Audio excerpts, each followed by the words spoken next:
Payg'ambar alayhissalatu vassalom bir kuni sahobalarning huzurlarida minbarlarga chiqyaptilar.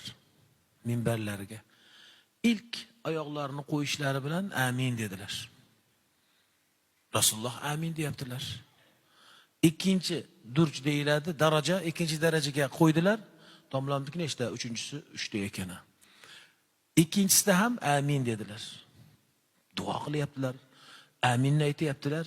Lekin nimaga amin deyishlari deganliklari sahobalarga noaniq. Uchinchisida ham amin dedilar. Va 3ta aminlarini aytganlaridan keyin sahobalar so'radilar: "Ya Rasululloh, bu aminni nega dedingiz? Amin dedingiz ama biz eshitmadik. Duosi qani buni?" deganlarida Payg'ambar alayhissalatu vasallam bayon qildilar. İlk minbarimni birinchi darajasiga oyog'imni qo'yganimda Hazreti Jabroil keldi va aytdiki: "Men adraka abawayhi aw ahaduhuma falam yughfar lahu ragima anfuhu." Yana bir rivoyatda ba'adallohu 3 marta.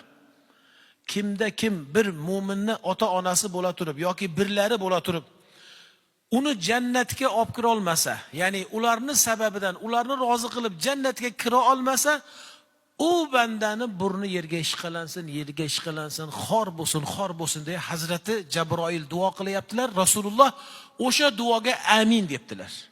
Bu birinchisi. İkincisi mana shu Ramazonni ko'p so'raylik deganligimiz shu azizlar. Chunki Ramazon kelib roza tutmaydiganlar dunyoda qancha?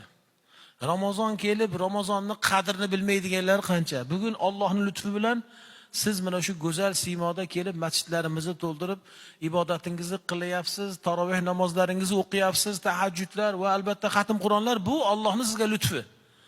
Alloh agar bermasaydi, siz ham biz ham kimlar kabi bir holatda bo'lgan bo'larmidik? Vallohu a'lam. Alloh o'zi asrasin. Endi ikkinchi duolari shunday bo'lgan ekan. Men adraka Ramazon falam yughfar lahu. İkinci oyoqlarini qo'ygan paytlarida o'zlarining minbarlariga chiqayotib, unda Hazreti Jabroil shunday duo qildilar: "Kimda kimga bir Ramazon kelsa-yu, lekin u mag'firat qilinmasa, uni ham yuzi, burni yerga ishqalansin. Burni yerga ishqalansin, yuzi yerga ishqalansin, xor bo'lsin. Alloh o'zidan uni uzoq qilsin" deya Hazreti Jabroil, qarang, farishtalarning sayidi duo qilyaptilar, payg'ambarlarning sayidi amin deyaptilar. Endi bu duo ijobat.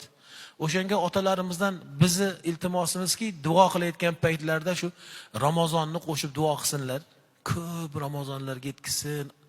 Allohim seni bolam deya duo qilsinlar. Biz shu iltimosni qilamiz. Va uchinchisini ham aytayna. 3ta amin dedilar-ku. Bu lekin bizni aytib qo'yay hozir. Men kecha ham buni aytdim-da. Shuning uchun ham buni so'zimni avvalda aytib olyapman. Biz shu Toshkentimizda mana shu amalda xuddi biz zaifga o'xshab qolamiz. Chunki og'zingizni harakatini ko'rmaymiz. Siz aytasizki, tilimizda aytdik, ammo dilimizda aytdik deyishligingiz mumkin. Mana vodiy taraflar bor. Men o'zim bir Qashqadaryoda bir masjidda bo'ldim. Qashqadaryo viloyatini bilasiz. O'sha joyda payg'ambarimiz deyishligimni bilaman. Hammasi sallallohu alayhi vasallam voy maşallah deyordik. Masjid guldiroq salovat bo'lib ketdi. Uchinchisi, buni bilib oling azizlar. Payg'ambar alayhissalatu vasallam uchinchilarda aytdilarki, nima dedilar? Burni yerga ishqalansin, ya'ni xor bo'lsin. Alloh o'zidan uni yiroq qilsin, uzoq qilsin dedilar duo qiluvchi Hazrati Jabroil. Duolariga Payg'ambar alayhissalatu vasallam amin dedilar. Kimmi?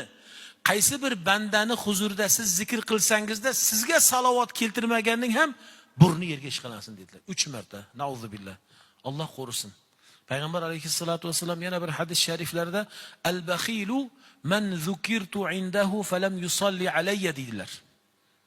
Al-bakhilu man zukirtu indahu falam yusalli alayya. İnsanlarning eng baxil o inson. Men kimni uni huzurida zikr qilinsamda menga salovat keltirmaganlar eng baxillar. Baxil bo'lmaylik. Ayting sallallohu alayhi vasallam deng. Eshittiring, o'zingizni nafsingizga eshittiring. Men dilimda aytayapman demang. Bu xato. Siz o'zingizga eshittiring. Mayli yoningizdagi eshittirmangiz ham domlangiz, ustoz, payg'ambarimiz desayoq sallallohu alayhi vasallam deng. Payg'ambarimiz alayhissalatu vassalam aytadilarki, "Man salla alayya salatan sallallohu ta'ala biha ashran." Allohu akbar. Kimda kim menga bir salovat keltirsa, bir salovat aytsa, Alloh unga o'zi javob qilar ekan. Uni javobini, aligini, ya'ni Rasululloh sallallohu alayhi vasallamga salovat aytsangiz, uni aligini Alloh olar ekan. Bir marta salovatingizga 10 marta Alloh Robbil alamin javob berar ekan.